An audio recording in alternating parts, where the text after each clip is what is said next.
So earlier today, Mayor, we were talking to Ken Burns, giving us a little history on the Battle of Bunker Hill. So I wanted to, wish you Happy Bunker Hill Day and ask you if you're the only city employee who's working today.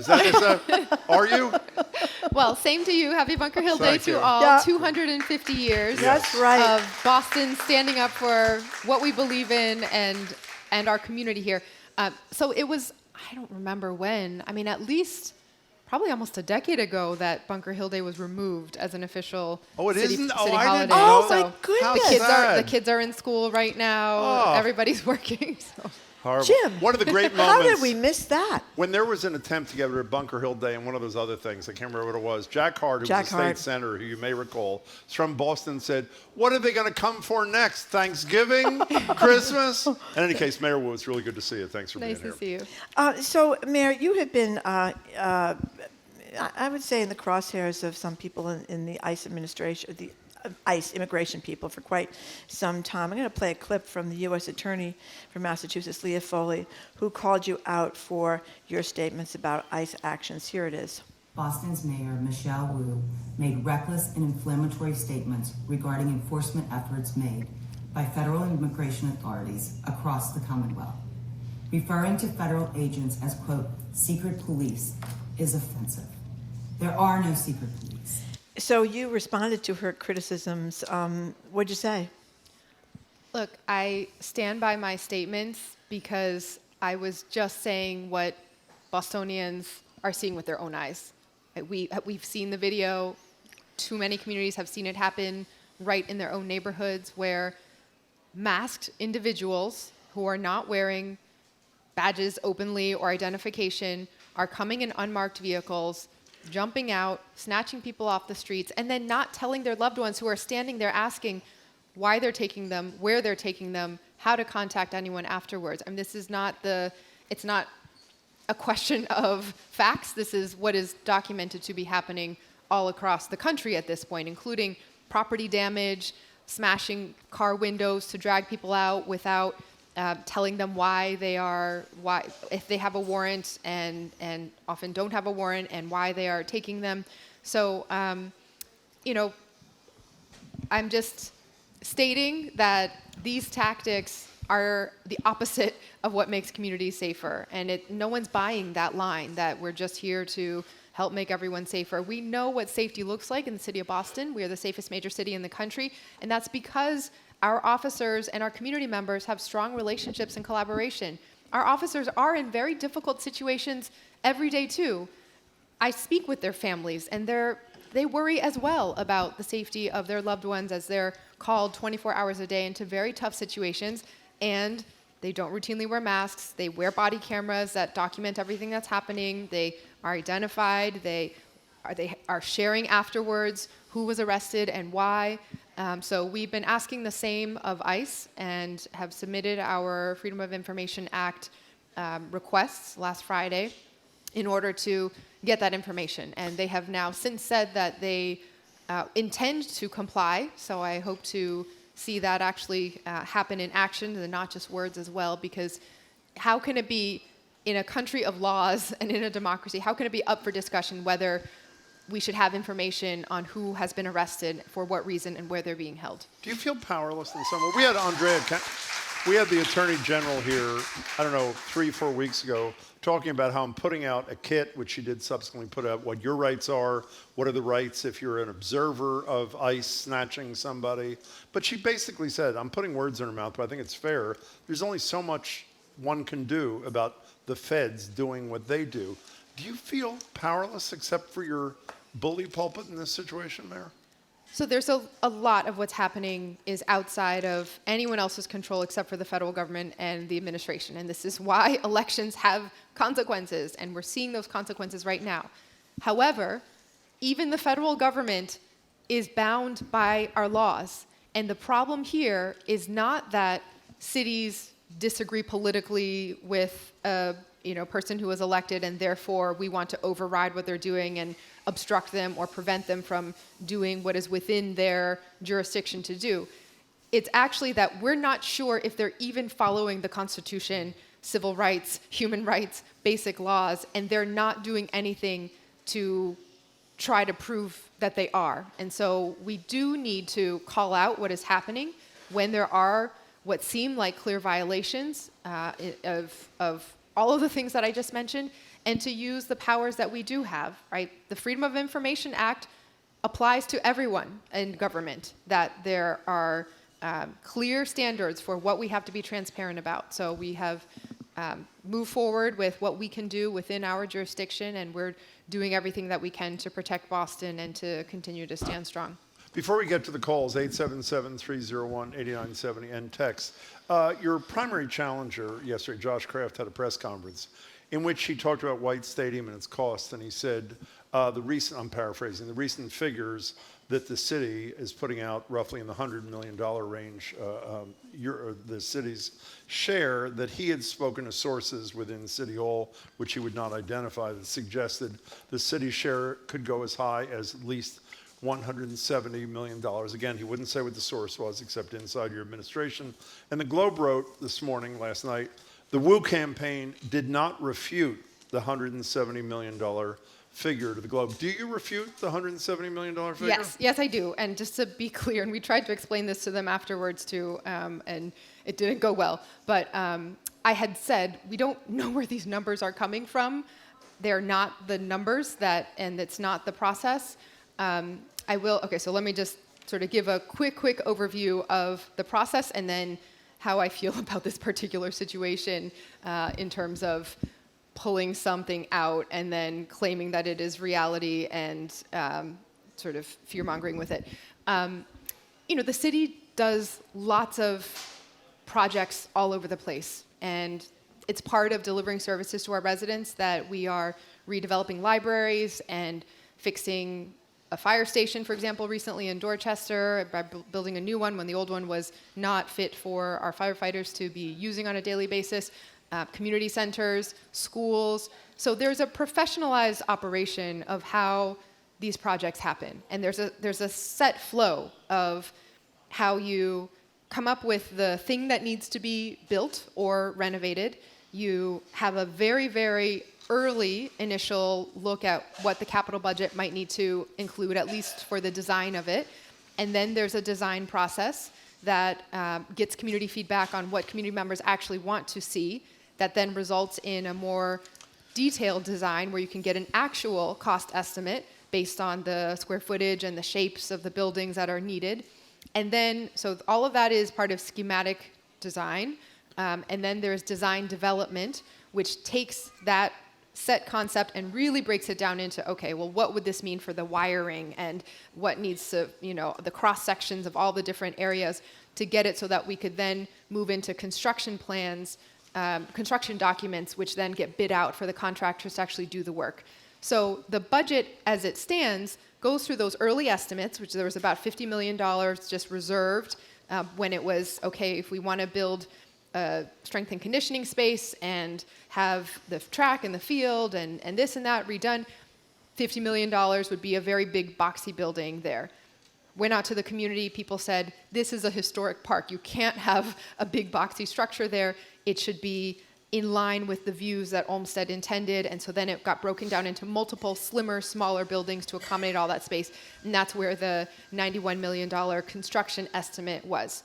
And then in the process now of design development, really going back through value engineering and trying to get to the point where construction documents will be bid out, that will be the next point where the budget is finalized based on what the market actually is, what the costs are, right? The price of steel has gone up significantly since we started this process because of tariffs. Other construction costs have escalated with the uncertainty in the economy. And so we will have that as the documents get bid out. That should start later this summer. But I wanted to be sure where this was coming from, this idea that there's a secret number that everyone's been hiding. And so we actually did dig through, just because there was this assertion that it was coming from within City Hall, and actually one of the journalists shared the secret document. It was like a screenshot, a picture of someone's computer that had been sent around as this is the actual real budget. We tracked that down, and it turns out that is a document that was in someone's files about White Stadium, but that we go through all sorts of disaster planning and scenario planning. The budget team, especially within the Public Facilities Department, will do a version that's contingency on contingency on contingency. So that particular document that it seems was accessed by someone who was not on the project and probably shouldn't have been looking at it, and then somehow got to a campaign, has never been used as the real basis for conversations or costs. And so that is not a real number, that is not the real cost, and it's concerning in an environment where we do see so much, especially in the federal government, people saying, don't believe your eyes, ICE is actually making you safer, this or that, DOGE is making government more effective and more efficient, to say, don't believe anything that you hear or see from the official city channels. It's actually this secret thing that's happening without context, without knowledge of what that actually is. It's harmful, it's disrespectful, it's offensive to the hardworking professional teams who do this in the city, many of whom have been building buildings for the public far before my administration started, who know what they're doing, have their processes. And so I would just say, the residents of Boston deserve better in terms of real facts, real information, and being able to have that context. So just to be clear, one last thing, and then we will get to the calls. You're saying you refute the notion that this is some hidden document that reflects the real cost. You're nodding in agreement. Yeah, there are about 8 different versions But of all sorts of... You're not saying, based upon these additional factors that you were just describing, that the price will not go above the figure that is the most recent public figure. In all likelihood, it will go up. But you're Right. not saying that? Yes, that between... To what? Could you guarantee to the people of the city that it won't go above any particular number, or you can't do that right now? It is highly, highly unlikely that it will hit this sort of 172 number that's been floated out there, because that was an absolute worst case scenario, every layer contingency, and it does not reflect anything that's grounded in reality, does not come from Do you have a number that you think is likely? We are moving through design development right now, and that, again, next step would be construction documents. There's a lot of different line items in there, every little thing, the cost of steel, the foundation. So far, a little over $5 million has been spent on demolition to date, and we expect that the foundation would be somewhere in the sort of low double digits of cost to pour and lay the foundation, which will be the first set of construction documents that go out for bid, and then we'll know the costs from there. Mary Ann in Cambridge, you're first with the mayor of the city of Boston, Michelle Wu. Hi. Oh, hi. Yeah, this is Mary Ann. I'm calling because I'm concerned that the city is spending so much money on a vanity project when Boston Public School students are in need of better teachers, better school facilities, and in need of a public sports facility. Which vanity project are you referring to? Oh, White Stadium. Oh, okay. Well, in fact, I'm very glad you called then with that concern, because if those were the facts as you are stating them, I would agree with you. But in fact, we worked really hard to make sure that we would do this project right. White Stadium is, in fact, the public schools sports facility. It has been for 70 years. It has not been fixed up or renovated during that time, and it has been decrepit and getting worse for many decades at this point. I have met people of every age who have memories of running a track meet there or coming for a practice, and they tell me even 30 years ago, 40 years ago, White Stadium needed fixes. And so we, in fact, are moving forward to deliver the type of renovation that is needed. It will remain owned by the Boston Public Schools, and for Boston Public School student athletes and for the park community. So just a quick rundown of what the lease detail includes that's bound by legal contracts. The professional soccer team would rent the ability to have their games there for up to 20 games a year, if they make the playoffs, for example, and 1 practice on the field for each week before the game. So less than 10% of the time of the field use would be for that. Even on the days where they are playing a game, they cannot start the game before 5 p.m. so that we can have a full track meet or events there in the morning. They can't end the game past, I think it's 11 p.m. so to make sure that the neighbors have, quality of life is preserved. They can't have more than 2 weekend games per 4-week period so that it's not taking up every weekend. Every little detail's laid out. They pay $400,000 a year in rent, going up with inflation. They pay $500,000 a year to Franklin Park for park improvements, going up with inflation. $1 per ticket goes to the tree fund so that there will be even more trees. And finally, the investments in the park. They will also maintain and are legally bound to keep the facility open 16 hours a day. Currently, it's open from 8 to 4 during the week, 16 hours a day, 7 days a week. They will also pay for not just more than half the construction costs, but the full maintenance and operations costs will be borne by the team throughout the course of that lease. And it will be for Boston Public School students who have scheduling priority in that. So we're doing exactly what you say. Marianne, thank you for the call. We appreciate it. 877-301-8970. Let us go to Dean in Hyde Park. Thank you for calling, Dean. Hello, Dean. Hi, thank you for taking my call. Sure. Mayor Wu, you campaigned on a platform of climate resiliency and climate justice, so I'm hoping that you can explain to me, the rest of your constituents, how paying $19 million to repave Copley Square does more to protect the climate than preserving Crane Ledge Woods, which is a 24-acre forest in Hyde Park, a predominantly working-class neighborhood with a high percentage of people of color. It is the largest remaining unprotected urban wild in the city of Boston, and it's currently slated for residential development, market rate with little affordability built in. And preserving it as a forest would go a long way toward mitigating the impact of climate change, given what we all know about the importance of keeping the tree canopy intact. My understanding is that the city has not made a serious offer to Jubilee Christian Church, the current owners, to acquire the parcel and preserve it as an urban wild. And I totally get that Copley Square is more visible and it's far sexier, but I'm struggling to see how repaving Copley Square does more to advance climate resiliency than preserving 24 acres of forest. We got it. Dean, thank you very much for your question. Mayor Wu? Thank you. Thank you for raising it and for following so closely. So there's really 2 issues here, and I want to be clear about the relationship between them or really the lack thereof here. We have, as I mentioned, a capital budget every year that goes through, so just as I mentioned, all the libraries, community centers, fire stations, parks are another category or another line within that category. And there's a regular rotation of when different parks have to come up for renovations.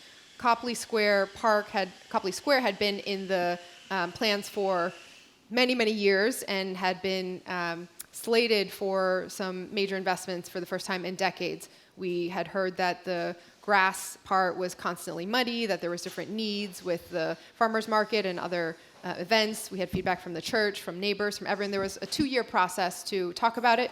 And in fact, the sort of frenzy around the fact that all the green was paved over and is no longer gone, it's quite premature. The city worked really hard to open part of the project early. The project won't be done until later this calendar year, but the team worked really hard so that the paved part would be open in time for the marathon, so that with all the crowds here, there would be extra overflow space, and that was where the medical tent was located, so it could help with the marathon. But in fact, there will be almost 50% more trees in the final Copley Square plan than there had been before. The green space is getting relocated, again, with the feedback of the church and other stakeholders, that it needs to be in a different location and be taken care of better so that it can actually be used.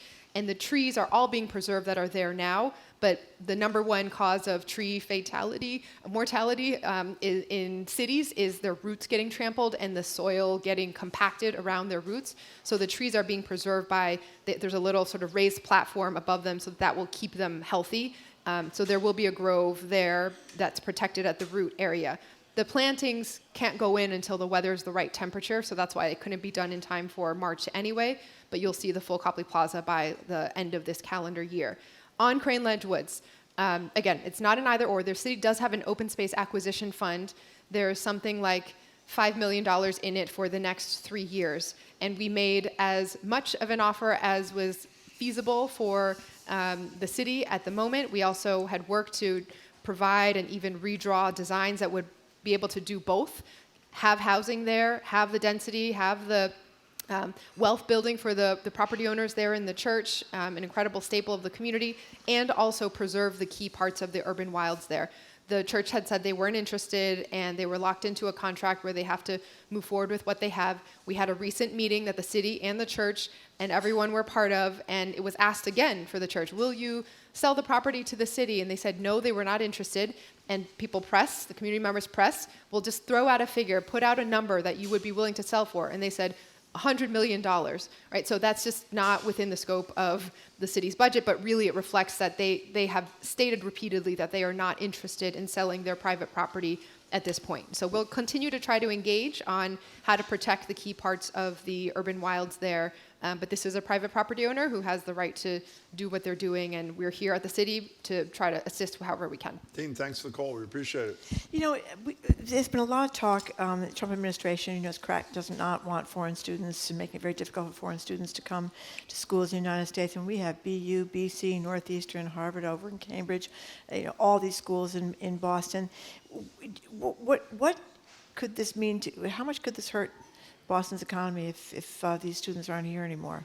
I mean, this is huge. You can ask any restaurant or small business kind of in certain neighborhoods of the city what it means come June when the students all go home, and they feel it, right? I was just at a restaurant over the weekend and asking how things were going, and she said, well, it's, we're in that time of the year where we really rely on locals to step up because the foot traffic is less because the students aren't here in its high numbers. And so to have students permanently removed or barred or even frankly just intimidated from being in Boston, that has a huge impact. It's our economy, it's the incredible contributions that these students are making to research, to being involved in volunteering and being active members of our community while we're here. But I think even deeper than that, because I saw there was something in the Globe about, this is an economic issue, and it is, but it's also just our fundamental morality and humanity that we had a student in Massachusetts, right, in Somerville, a tough student, snatched off the street, who was here legally, who had legal status to be here, where, quote unquote, it was revoked immediately before the interaction happened, supposedly. And thank goodness Rumesa is back here and back home after much advocacy and enduring some horrific conditions that no one should have to in that situation. But this is a statement about who we are as a city. And again, we're celebrating 250 years since Boston helped kick off the birth of this nation and our democracy. And it's because the city has always stood for Boston being a home to the people who live here rather than taking the guidance or instructions from those at other levels who are trying to tell us how to take care of our own. So, Mayor Wu, before we take a break, let's do a little bit of good news.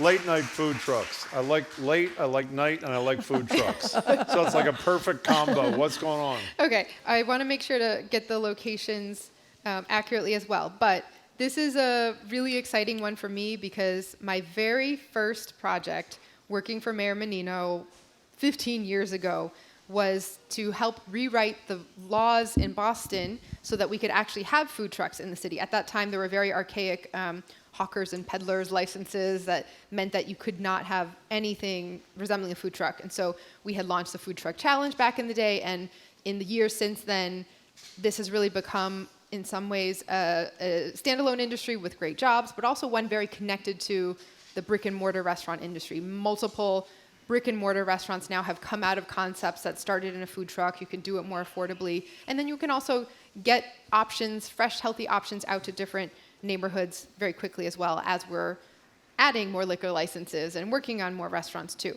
So there are 7 sites that will have late night food trucks, and this is part of the nightlife office's work. They're located near hospitals, universities, music venues, places where people are likely to be anyway.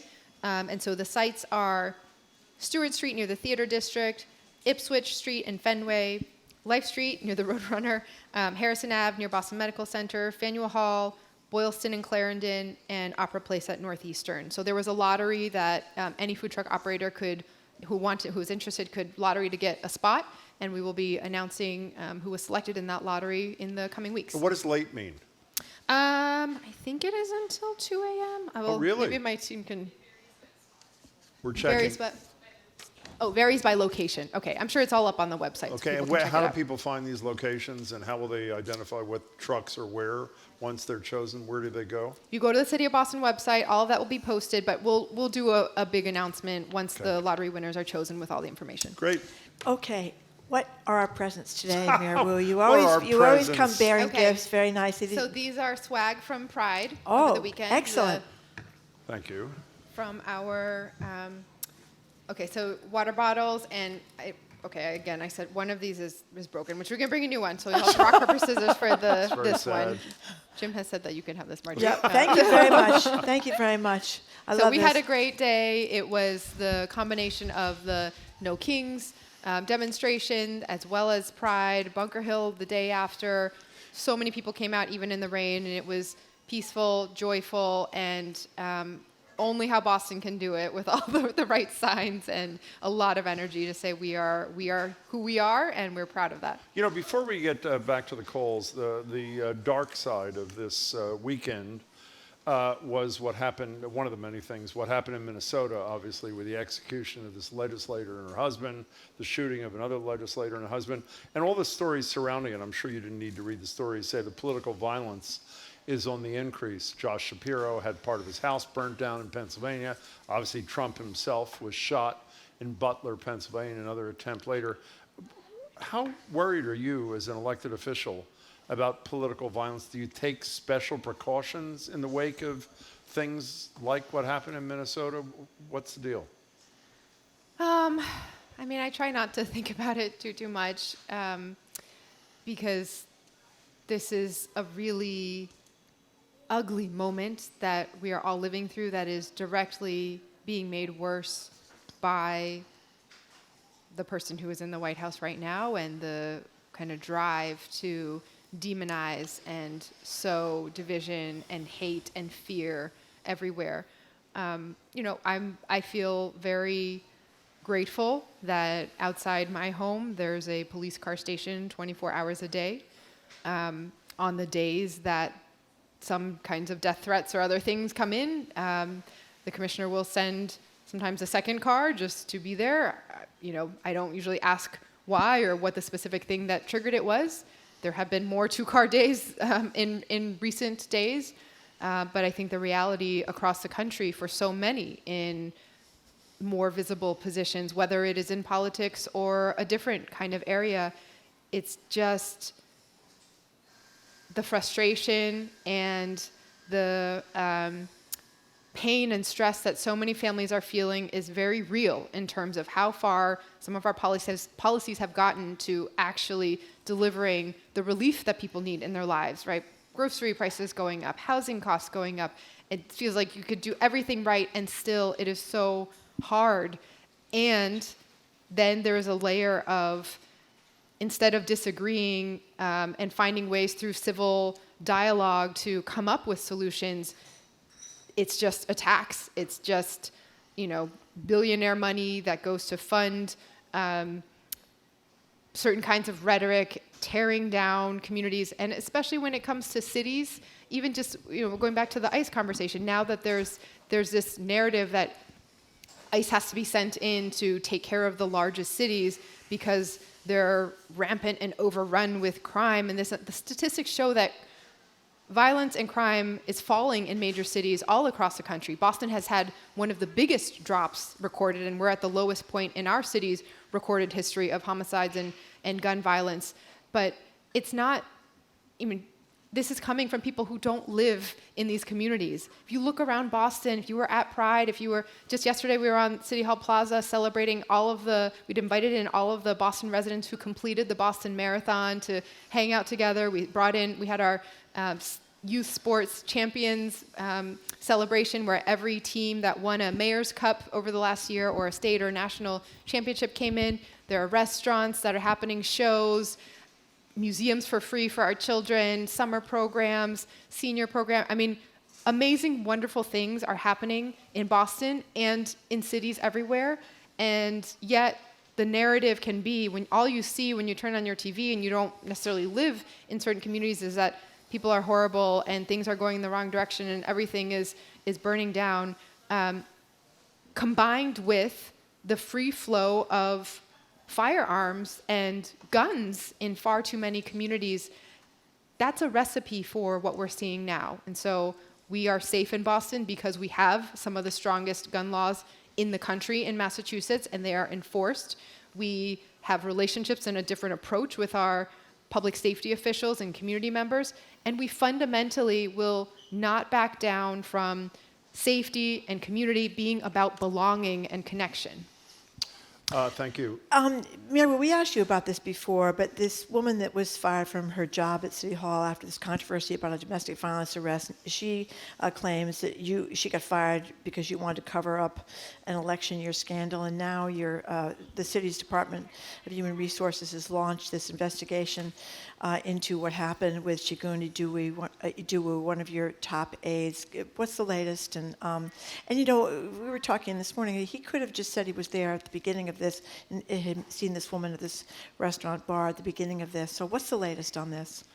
So I think in some of what the recent discussion has been, and again, in a little bit of the kind of political spaces where a lot of conversation is happening, given that it is an election year, is that there are actually two separate issues here that sometimes are getting conflated.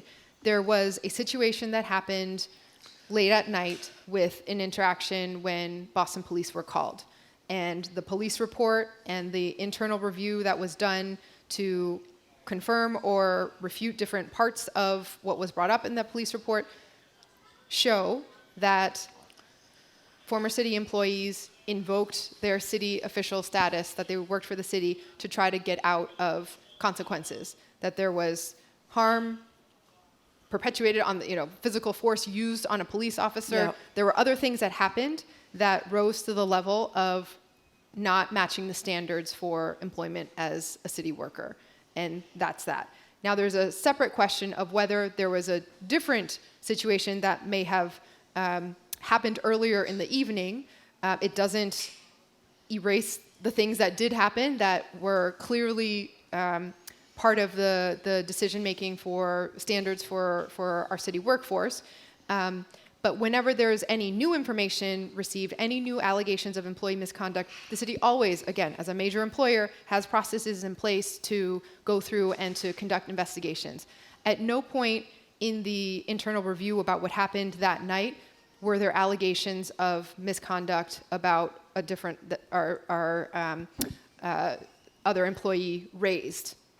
Were not raised in interviews, were not communicated. They were later raised through the media in a Boston Globe report. And so now that has, to date, they still have not been directly raised. But because they have come to the attention of the city, we are following the standard processes to conduct an investigation on these allegations, to bring in the support of external counsel to do that, and to make sure that we are, again, following the protocols and the rules to hold all of our city workers to the standards that the public deserves. One follow-up to that, though, if I just can, is touching on what Marjorie said a minute ago. You said to the Globe, when the second story came out, the one about the time spent between the woman and Mr. Adowu from your staff, you hadn't heard about this until the Globe story. Shouldn't he have volunteered in the initial investigation that he had spent time with the woman earlier that evening, even if, I don't know, innocent, non-innocent? So I'm not going to. So you did know about it? Yes. As we had said, there was an internal review done that was looking at what happened that night, and it reached certain conclusions about the behavior and the standards for two employees who were then let go from their positions. And there was a review about what had occurred and whether there were policies that were violated around work hours, non-work hours, personal versus professional. And because there were no allegations raised about this particular type of misconduct, that was not the investigation. A texter has a good question whether the city has a workplace policy about relationships with coworkers, because some people would read these stories and say, Shigun Idowu is I don't know what he is, 33 or 36. He's out one night. He sees a woman who's 26. He's single. She's single. He's not her direct boss, as I understand it, although he's a powerful guy in your administration. Is that Is that against the rules? I mean, is that, we know about boss and person underneath them. I think this is many people, confusing because he's not technically her boss. So is Yeah. that against the rules, or is that not against the rules? So the rules that the city govern how the city administers our HR policies around relationships is the conflict of interest law and ethics laws. And so there cannot be relationships between people who are in a supervisory in a supervisory situation within a reporting structure, let's say, or to act in ways that would be a conflict of interest. So even if not a romantic relationship, if there was a sibling relationship with someone who's applying for something in the city, this or that or the other. But there are many city employees who are married to each other or in relationships who are in different departments. In this case, there were, just two people who were not in a supervisory situation, work in different buildings outside of work hours. And so, of course, whenever there is any allegation or suggestion that there has been misconduct, the city is investigating that thoroughly. Okay. Eleni, did I pronounce your name right, I hope? Eleni is at the mic at the library. Welcome to the show. Thank you for coming. Thank you for taking my question. Sure. So there's this idea that building more sky rises will somehow lower the prices, the costs, which we've seen a lot of sky rises, and so have the prices gone too. And I was wondering why not buy a building, the city buy the buildings high end, and have the city own them to create actual real competition to lower the prices with public-private sector. Eleni, thank you. Thank you for raising that. So I agree with you that it's a more complicated picture than just one equation of supply and demand.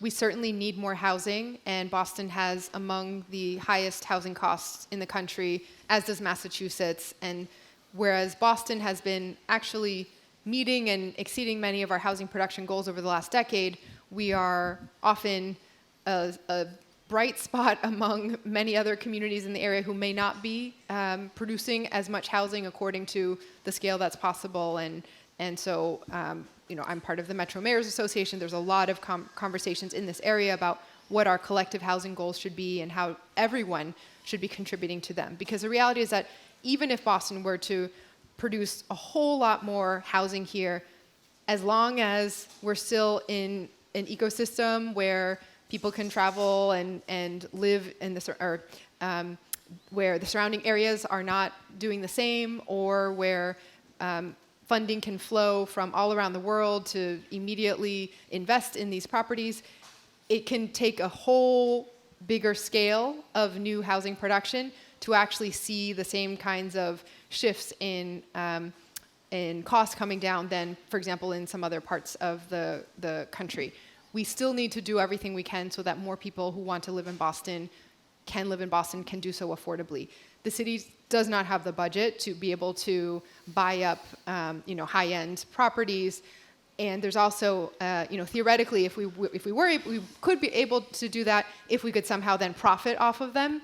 But by state law, when municipal governments own some property, they have to be used for a fully public purpose, meaning we couldn't just operate rentals, right? So Boston Housing Authority is a separate entity that is one example of where we can operate subsidized housing, but that is open to all. There's a lottery system and this and that. So there are probably two programs that I want to mention that are maybe three. Anyway, I'll go through a couple things. One is that we have, in fact, been purchasing properties that are market rate apartments that are being rented out at private apartments that are being rented at below market rates, and then working with usually a nonprofit or other entity who then is committed and writing in their legal documents that they will keep the rents low. It's effectively a form of rent control when you can purchase a property that is in the market, take it off the speculative market, and then keep rents at, for example, only being able to go up 2% a year. We have had more than 1,000 families be able to stay in their homes because of that acquisition opportunity program. It used federal funding for a good chunk of those acquisitions, but as those dollars have been totally used up, we partnered with the major hospitals in the area who have community mitigation funds. They've replenished that fund, and now there's a revolving fund where the next set of projects will get this funding to be able to convert to permanently affordable. Then the funding returns once those projects are capitalized, and then we can fund the next set. There's also a program where we are increasing the number of publicly subsidized units for the first time in a very long time. So there are about 3,000 units of public subsidized housing that if we could find a way to fund the construction of, the federal government, according to current laws, should be on the hook to maintain and pay for the maintenance of into the future. So we've been doing that work. And we've also been working with the banks so that private families, so basically our co-purchasing pilot, means that with many of the buildings in Boston, they're multifamily homes, triple deckers, for example, and even if someone could afford to buy it and rent it out, they can't afford the down payment because it's so big. But we are creating a program where families can come together, different households can purchase it collectively with their money combined, and then have it underwritten so that they will each own a portion of that property. And the city is offering up to 5% down payment assistance for that. Eleni, thanks for your question. We really appreciate it. Let's go to- 877-301-8970. My apologies. Audrey from Brighton is calling. Thank you for calling, Audrey. You're on with the mayor. Hi, Audrey. Oh my goodness, hello. Thank you so much, Mayor Wu, for taking my question. Sure. Okay, so my name is Audrey. So I've lived in Boston for about 10 years. So I'm calling with a question regarding your addiction first policy. I voted for you because you campaigned on a platform of, evidence-based public health approach to substance use and homelessness. But I've really been seeing, as someone who works in this field, how your addiction first policy has really actually removed or reduced access to these services in favor of increased policing and criminalization. And so I'm wanting to know, why are you doubling down on this really carceral and punitive approach that all of the evidence shows us only leads to worse health outcomes for folks? And also, why have you left our unhoused community members who are most impacted by these policies out of all of these discussions with various community members? Mayor? Well, thank you for your work and thank you for your advocacy. I would describe our approach as continuing to move forward even as the very big challenge of the opiate crisis and mental health and homelessness has been affecting cities everywhere and continues to be a very difficult situation. So when I first came into office, one of the first things that we did was to work to establish low threshold housing for the first time ever in the city, 200 plus units to be able to accommodate the many, many people who had been living in and around the Newmarket Triangle, Southampton Street, Atkinson Street for some up to 7-8 years since the Long Island Bridge had been taken down. And because of the housing surge and the matching of people with their individual needs into low threshold housing or shelter, we were able to remove the encampments and ensure that people have better living conditions, safer, greater access to wraparound supports than what had been happening at Mass and Cass, where it was daily calls to the fire department because propane tanks were being used for heat, causing fires, daily, multiple times a day calls for violence, for assaults among the residents who had been living there, and overdoses, and just the picture of suffering and in a community that has the resources. And so we had further than passed an ordinance that would allow for our public safety and public health departments to work together very closely to ensure that encampments did not pop back up in the city, and then to now be at a place where there is housing, there is shelter has been expanded, and shelter transformation has happened so that people can feel safer and more able to access that shelter. But at the end of the day, sometimes it's pointed as a question of, do people only, are the only options that people live in encampments because harm reduction means that we have to do everything possible to preserve the ability for everyone to do what they need to do as they are living with substance use disorder, or do we, throw everyone in jail? Those are not the two options that are sort of on or off switch. And we've really had a push to make sure that we're blending the need for public health and public safety and street outreach. We can't do this without, by removing public safety completely from the equation. And so we've hit what I believe is the balance of being able to effectively provide services citywide, to have the infrastructure that we had built up that did not exist before, but now there's a clear way for people to access that continuum of care. We've had hundreds of people move through that pipeline from living on the street to being able to hold down a job and to have housing counseling and to have rent supports, to being in permanent housing. Pine Street Inn and other providers have been cutting the ribbon and creating more units of supportive housing than ever before. And so we're working this from every angle. And of course, our housing crisis overall and lack of supports for mental health overall is a huge driver. But we are seeing that the numbers are going down in terms of number of people who are on the streets. The number of people who have been accessing care has been going up. But we're certainly not there yet and are going to continue to try to provide and meet people where they are, but not have Boston be a city where people have to live on the streets in order to survive. Thank you for your call. Brad from Fall River, we have a minute and it's yours, so please be brief. Brad, Yeah, I'm here. take it. Go ahead. Go.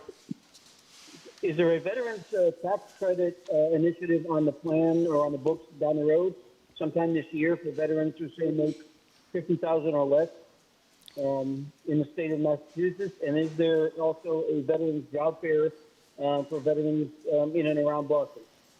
Yeah, you cut out for a second. But I think you were asking about veterans tax relief or tax benefit in the first part. But what I will say is that, yes, there's an annual stand-down event that provides services, and everyone comes on City Hall Plaza with job resources, with all sorts of services available. That happens in partnership with the New England Home for Veterans and the city's Office of Veteran Services. So we can get you plugged into that. It usually happens in the fall, if I remember correctly. And also on your tax question, that would be something that would require state legislation. So.